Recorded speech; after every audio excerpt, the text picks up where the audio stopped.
നീ എൻ്റെ പ്രിയപുത്രൻ, നിന്നിൽ ഞാൻ പ്രസാദിച്ചിരിക്കുന്നു.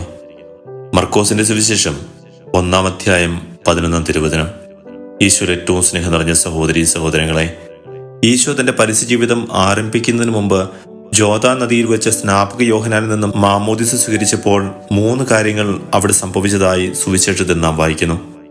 അപ്പോൾ സ്വർഗം തുറക്കപ്പെട്ടു, പരിശുദ്ധാത്മാവ് പ്രാവിന്റെ രൂപത്തിൽ ഈശോയുടെ മേൽ ഇറങ്ങി വന്നു.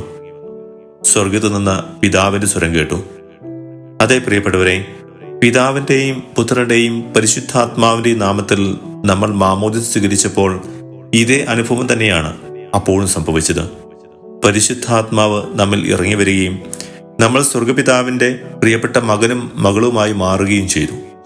എന്നാൽ ഈ ലോകത്തിന്റെ സ്വാധീനങ്ങൾ മൂലം നമ്മിൽ പരിശുദ്ധാത്മാവിന്റെ പ്രവർത്തനം കുറഞ്ഞുപോയ അവസ്ഥ വന്നിട്ടുണ്ടോ എന്ന് നമുക്ക് ആത്മപരിശോധന ചെയ്തു നോക്കാം. ദൈവാത്മാവ് നമ്മിൽ നിറയ്ക്കുന്ന ആത്മീയ പ്രചോദനങ്ങളോട് പ്രത്യുത്തരിക്കുവാൻ നമുക്ക് സാധിച്ചാൽ നമ്മൾ ദൈവപിതാവിന് പ്രിയപ്പെട്ടവരാകും. ആ ദൈവിക സ്വരം ശ്രവിക്കുവാനായിട്ട് നമ്മുടെ ഹൃദയങ്ങളെ നമുക്ക് തുറക്കാം. ദൈവം നമ്മെ സമൃദ്ധമായി അനുഗ്രഹിക്കട്ടെ.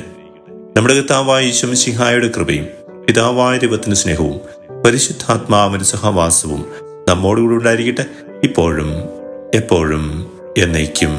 ആമേൻ.